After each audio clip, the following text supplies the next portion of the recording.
Bienvenue sur cette vidéo de review de FLSN SpeederPad et G-SensorKit réalisée en collaboration avec le site Les Imprimantes 3D.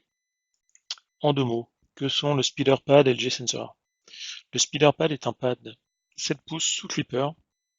Quant au G-Sensor, il s'agit simplement d'un accéléromètre de type ADXL 345 au format USB. Avant toute chose, commençons par mettre à jour le système d'exploitation du FLSN SpeederPad. Pour ce faire, il suffit de télécharger la dernière version, la V1.2 V2, sur le site de FLSN, puis d'utiliser le logiciel Raspberry Pi Imager pour installer ce système sur une carte microSD de 16 ou 32 Go. Avant de lancer l'écriture de la carte mémoire, profitons-en pour nous rendre dans les réglages et indiquer un login et un mot de passe pour la connexion SSH. Cela peut s'avérer utile pour de futures mises à jour ou ajouts de fonctionnalités ultérieures. Le flash du SpeederPad est relativement simple. Il suffit de placer dans le lecteur microSD la carte microSD précédemment écrite, de brancher le SpeederPad et d'attendre une quinzaine de minutes que ce dernier se mette à jour. L'installation du FLSN SpeederPad sur la Super SR est relativement simple. Il suffit de commencer par télécharger le micro firmware Clipper pour la Super SR sur le site de FLSN, d'installer grâce à une carte microSD ce dernier sur la carte mère de l'imprimante, puis il nous reste à raccorder le SpeederPad à l'imprimante Super SR. L'interface présente sur l'écran 7 pouces du SpeederPad est une interface Clipper Screen standard. Nous retrouvons toutes les fonctions nécessaires au contrôle de l'imprimante, mouvement des axes, gestion de la température, gestion de l'extrusion, mais nous pouvons aussi dans la partie configuration exécuter les premiers réglages et ajustements nécessaires au fonctionnement de l'imprimante. La première phase de réglage concerne le nivellement du plateau. Ce dernier se fait en 4 étapes. Étalonné, qui correspond à un delta calibration. Maillage du plateau, communément appelé auto-bed leveling. Move 0, qui lui nécessitera de retirer le capteur de nivellement et qui amènera votre buse en point 0. Et enfin, la calibration du Z, qui elle est simplement ce que l'on appelle habituellement le Z offset, un réglage de la hauteur de la buse en comparaison avec votre plateau. La deuxième étape de configuration concerne l'input shaping, la calibration de la résonance. Cela demandera l'utilisation du FLSN G-Sensor. Ce dernier sera à placer sur la tête d'impression, fixé du mieux possible. Dans mon cas, j'ai utilisé simplement du scotch, ce qui fait parfaitement l'affaire. Avant de pouvoir lancer l'étape de calibration de l'input shaping, il faudra se rendre sur le fichier printer.cfg de la configuration Clipper et ainsi pouvoir décommenter la ligne include ADXL 345.cfg. De retour sur le pad, dans configuration, input shaping, on retrouve le menu de calibration.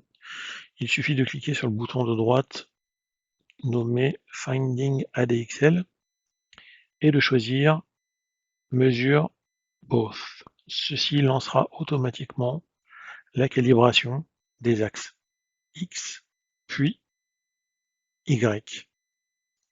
Une fois les mesures effectuées sur les deux axes, le SpeederPad va rentrer en phase de calcul et déterminer les meilleures valeurs et courbes à utiliser en termes de calibration de la résonance pour les axes X et Y. Cela permettra d'obtenir le meilleur rendu possible, d'éliminer tout ghosting, surtout à forte vitesse. Il ne nous restera qu'à retirer l'ADXL du SpeederPad, de retourner sur le fichier config.cfg pour recommander la ligne include ADXL 345, ce qui mettra enfin fin à cette seconde étape de calibration. Le SpeederPad étant maintenant parfaitement calibré, on pourra lancer les phases d'utilisation et d'impression.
Comme vous pouvez le voir à présent, le cube de calibration est terminé et l'impression est juste parfaite. Le rendu est magnifique, ce qui nous prouve bien que la calibration du plateau et de l'input shaping ont été réalisés avec succès et donc que notre imprimante, contrôlée par ce SpillerPad, est à présent parfaitement fonctionnelle. Pour conclure cette vidéo, je vous invite à vous rendre à présent sur le site lesimprimantes3d.fr. Vous y retrouverez l'intégralité du test du FSN SpillerPad et G-Sensor, ainsi que mes observations, conclusions, les points forts et les points faibles de ce produit. À bientôt.